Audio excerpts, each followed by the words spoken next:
Hello everybody, as promised restarting our price hunt series, and this is the second GPU which I managed to find in a row, and it's HP 3090. The seller was asking 500, but as there were no bugs we agreed on 450. So I went there to meet and start the testing as usual, as these cards especially have been around for like 3 years and most of them were used in the mining. I always testing in superposition 8K to load some portion of memory, and as test pass I bought that card, and now let's see what will be the temperature in the firmware 10-minute run. As usual, we'll see the memory temps, the GPU temps. As this card especially, it's very weak in cooling performance and very noisy. We can see that we hitting 76 degrees, 77 degree, coolers on 75%, memory we are 92, 94 degree, hotspot 101, so temperatures are not good. So definitely we need to reapply a new thermal paste, and then retest it to see what will be the improvements. Especially 3090s has a memory chips at the back side of PCB, which in this case even doesn't have thermal pads. As the seller told me, he opened up and see that there were no thermal pads from the factory, so he installed the thermal pads. We can see that the cooler is not super dirty, just a dust on the fins, which definitely will be cleaned out, and some small dust on the radiator. So now let's take apart and see in which condition are thermal pads, as that's the maybe the worst cooling design among all 3090s. Here we can see the thermal pads is almost dead, as they are dried out, and you see they came apart, so very few effectiveness left in that thermal pads. But other than that, the card looks clean, more or less, for the card which have been used 2-3 years.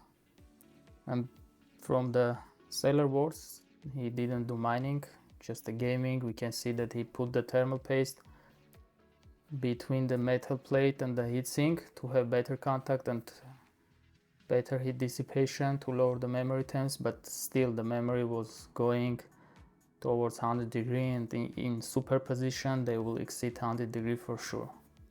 Here we can see again thermal paste on the heatsink, and the thermal paste also will be replaced with Cryonaut Extreme, which I usually use and which is good at least for 1.5 years.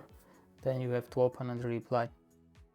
And thermal pads, if you are using a quality one, they can last like 2-3 years without any issue.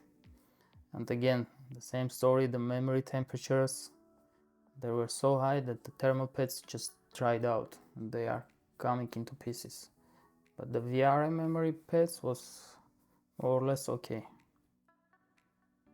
And especially this card I recommend under ValueKing, and initially we find out the HDMI port wasn't 100% working, it was loose, so we decrease the price to 400. For 400 I'm going to keep this card for myself, and then we'll be selling my 3080 and we'll be using this one under undervolt, plus with the new thermal paste, and maybe in future I will do some modification to the cooling.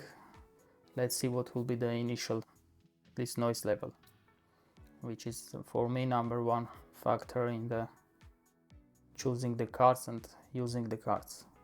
Of course this card doesn't have a good cooling, but with some undervolt, maybe going around 250 watts, 300 watts, we can decrease the cooler's noise.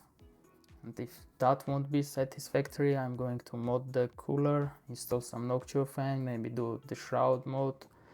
So let's see, it will be in future video. Currently we're just installing fresh G-Lite Extreme thermal pads. I also tried to install a 0.5mm thickness thermal pad instead of thermal paste, but after testing it in the firmware, I noticed the temperature is not good for the GPU die, which shows that there is not enough contact with GPU die and heatsink. So I open up and replaced the thermal pads with the thermal paste, which instantly fixed the situation. So the gap there, I guess 0.1, 0.2 millimeter between the metal plate and the heatsink. So only we can use thermal paste. So now everything is clean, everything is ready for testing. Let's also install fresh thermal pads on the back memory chips. You also saw the HP logo. It shows that this is from pre-built HP OMEN revision 0A, which a seller told me, and I also find in the other users experience, doesn't come with the thermal pads installed from the factory for the back memory chips, which is terrible idea. And as there is a place, you saw it, for that memory chips to contact the back plate, I think that the factory workers just forgot to install, and they just, I don't know how that quantities have been passed their internal quality control, but they came to the market and have been used like 2-3 years. If nobody was going to open the back plate to see what's going on there, nobody will know that there is no thermal pads there. Now let's see what will be the temperature after fresh install. We can see that the temperatures for the GPU is higher than before. Before it was 77, now 82, 83, but the fan speed, it's lower than before. So the card somehow sees that it has, I guess, some headroom, and that not ramping up the fans to 76%. Now it's hitting 64, the memory temps 4 degrees lower, hotspot 99, before it was 101. So as I said, when we increase the heat dissipation for the memory chips, for the VRM, we increase the GPU temperature because more heat is being dumped to the heatsink, so the GPU temperatures are rising. So this is exactly that case, and the fan speed is below like 12% difference. So if we bring that fan speed to the same level, more probably we'll have even lower GPU temperature and lower memory temperature and hotspot.